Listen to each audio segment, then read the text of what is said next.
Hey guys, it's Scott here from Horse Racing Daily, and today we're going to handicap the Gold Cup at Santa Anita. It's on tomorrow's Memorial Day card. We got a very good card tomorrow. Got three graded stakes races. Got the Gamley Stakes at a mile and an eighth on the turf. Got the Gold Cup a mile and a quarter on the dirt, and have the Shoemaker Mile, which is a mile, of course. But the first of the three we're going to handicap is the Gold Cup at Santa Anita, and we're going to start it off in post position order. And I'm going to go ahead and start saying that my pick to win the race is Blitzkrieg. And I'll get back to him in just a minute. Mongolian Groom finished third in the Santa Anita Handicap on April 6th to Giftbox and McKenzie. He was no match for him that day. He was a 53 to 1 long shot. Before that was a 13 to 1. Only won a allowance race, non-winners of a race that only had a length and a quarter, and then ran in the Charlestown Classic, of course, and that was a very weak field, and he didn't do anything. So I don't expect him to turn the tables and win this. Higher Power is kind of interesting because it's trained by John Sadler, who also trains Giftbox, and it was previously trained by Michael Stidham, and he's ran some competitive races. He's only finished a length and a half behind Silver Dust, who raced in the same race as Core Beliefs and Lone Sailor. So he could be one to potentially look out for. Looking at the workouts, it looks like Giftbox's workouts look a little bit better, but if Higher Power wound up being the real deal, I wouldn't be surprised if he picks up Irad Ortiz. So another one to look out for. But Lone Sailor, him and Core Beliefs both ran in the New Orleans Handicap, and I'm going to pull up the race chart for that. And they ran a mile and an eighth in 151.36. Set fraction of 23.56, 47.26, 112.15, 138.02. Now, if you go down to the Louisiana Derby, which was a couple races later on the same card, 3-year-olds ran it in 149.53. And you had Spinoff and By My Standards setting that time. The Spinoff's supposed to run in the Belmont Stakes and probably wouldn't even be the favorite in it. Also had Country House and War Will. But you see they cut out 23.63, 47.68, 111.54, 136.84. So I'm not going to bet any of them horses that come out of that race. I thought it was a really weak field. I guess if you had to take anybody out of it, maybe Core Beliefs, that was his first start since September of last year. But I still think he has a ways to improve just to be a factor in this race. Not saying he can't, but I'm not going to play him. And you had Vino Rosso trained by Todd Pletcher. I had to go back through history because he very rarely sends horses out to Santa Anita. But in 2016, he sent General A-Rod out to Santa Anita in the same race, and he finished last. So I wouldn't look too much into Pletcher sending Vino Rosso out here. I think he sees a weak field and maybe just trying to take a shot. But he's still doing the same tactics he was doing last year. If you go back and watch the Sam F. Davis and some of the other races, when he gets around the far turn, he likes to drop back, and then he likes to come at the last second when it's too late and finally make his run. But this is the Carter Handicap, and this was a 7-furlong sprint race on the Wood Memorial undercard, and you see Vino Rosso, he's the number 2 horse. He's down on the inside, and they run a very slow pace. Wood Memorial, there's some of the other sprint races where they run a lot faster fraction. 23.61 was slow. In contrast, that's the same fractions that they cut out in the Wood Memorial with the 2 front runners. But Vino Rosso looks like he's in a good spot, and coming around the turn, it looks like he's in contention. All of a sudden, right about here, he's going to fall back. And it looks like he's done. But nothing's changed with this horse. In just a second, you're going to see that he's going to start creeping up.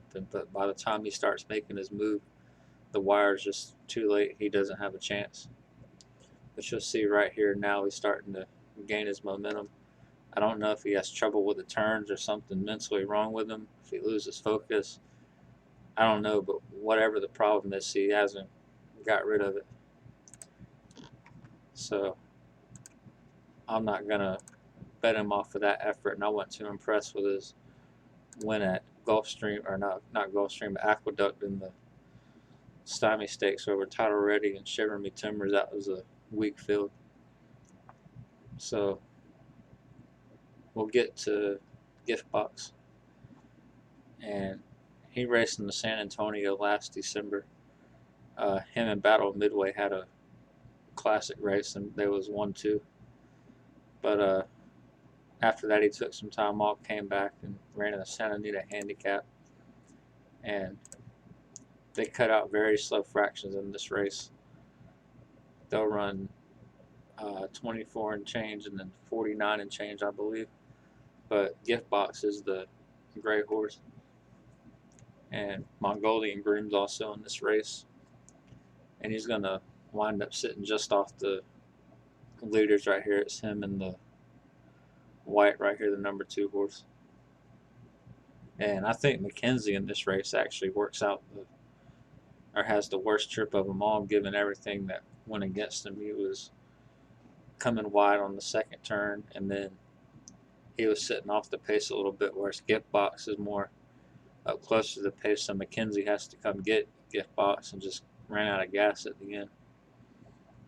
You'll see Gift Box is in a good position, only a length off the pace. Prime Attraction is the one setting it. See, they cut out slow fractions, 24-24, 49-23. But Prime Attraction, I think his best days are done with. I wouldn't consider him a quality horse right now. He has won a couple races before, so he does have good back class, but he's definitely on the downswing. But Gift Box is just off his outside hip. They're on 113.70. I'll show you, it's by far some of the slowest fractions on the card. And Gift Box is just able just to keep a nice steady pace. He didn't have to really try too hard. Now you got McKenzie starting to creep up, and if you go to track this all the time, you'll see that McKenzie ran is actually quicker than Gift Box, especially from the 3/4 mile and mile and a quarter. But it looks like McKenzie's about to get past Gift Box, but Gift Box just has too much in the tank and keeps on fighting. And I think McKenzie done a good job to get second. I don't think he wants to go a mile and a quarter. I think McKenzie's more of a miler type horse, even though his sire did win a few mile and a quarter, mile and an eighth races. But everybody's going to jump on the Gift Box bandwagon because of Accelerate winning last year, of course trained by John Sadler. But I'm not gonna buy into the hype on him. I think he's going to be a little bit over bet. He's going to be a trap horse, and he's going to get beat by my top choice, which is Blitzkrieg. And he didn't do too much before race down and made the special weight. Had to drop all the way to maiden claiming just to win a race. Then racing a couple of starter allowances, didn't do nothing. Then Mandela dropped him in for $25,000, and he got claimed by Doug O'Neill. And whatever happened since that change, he's been a completely different horse. On February 17th, ran $50,000 starter allowance, finished first by 6.5 lengths, just destroyed that field. Came back, ran an optional claimer on March 31st, won by 2.5 lengths, and then ran in the San Francisco Mile at Golden Gate, which I know you don't think of Golden Gate as having too many good races, but that San Francisco Mile turned out to be a pretty good race. It had River Boyne in it, who finished second to Blitzkrieg. And he's been doing good. He got first. He beat, he's been keeping up with the likes of Ohio, Catapult, Desert Stone. So he's not a bad horse. Finished second to Raging Bull. But he's the kind of horse he's going to come from the back of the pack and make his run. And I think he's a 6-1 morning line choice in the Shoemaker Mile. So He's not a bad horse at all. And we'll get into the replay of it. Blitzkrieg is the 2 horse, and he's going to get a good start. It looks like he's about to take the lead, but the 6 horse is going to ultimately grab it.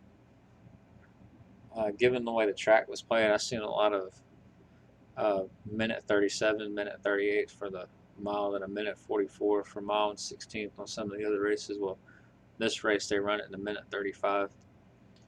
So given that, they set some, I'd say on the slow side fractions, not super slow, but definitely favored the early speed. But you got Blitzkrieg sitting just off of it, 23.44 for the opening quarter, and they're going to run 47 and change for the half. And you'll see that Blitzkrieg is sitting in a really good spot. He's the 2 horse. And in just a second, he's going to start to take over. See, now he's making his move to the front. And they're going to start picking up the pace, which that's generally how most turf races go. They'll run slower opening fractions and speed up as the race goes on. I think they run 111 for the 3 quarters. But you'll see right here, he's pretty much got this field put away. And River Boy is going to just come from the back of the pack. He's the 10 horse, but there's nothing he can do. Blitzkrieg just got this field put away. So he may have only won by a couple of lengths, but River Boy is not a bad horse to lose or beat by a couple of lengths. So I thought that was a really good performance. And the Shoemaker Mile, you could argue that Blitzkrieg could probably be the favorite in the race, or at least one of them. And I don't know why they didn't run him here. It's on the same day of the card. It's the same purse size, $500,000 for the Shoemaker Mile, and then at the Gold Cup, still the same $500,000 purse. So can't be the purse size. He's had really good workouts in the dirt, 4 furlongs in 48, fastest of 32 horses, 5 furlongs in a minute, second fastest of 47. So, and I've seen Doug O'Neill before take some high-odd horses and win with them. So I think he thinks his horse has a big chance to win on the dirt. And considering I don't like the other horses, I think he's going to offer some good value. He's got a lot going for him. And when they made the trainer switch to Doug O'Neill, whatever he's doing, has got this horse in the best form he showed. And he's probably going to go off at 6, 7, 8 to 1. So that's going to be my top pick. Hopefully y'all can pick him too and make some money. But that's my analyst for the Santa Anita Gold Cup. Thanks, guys.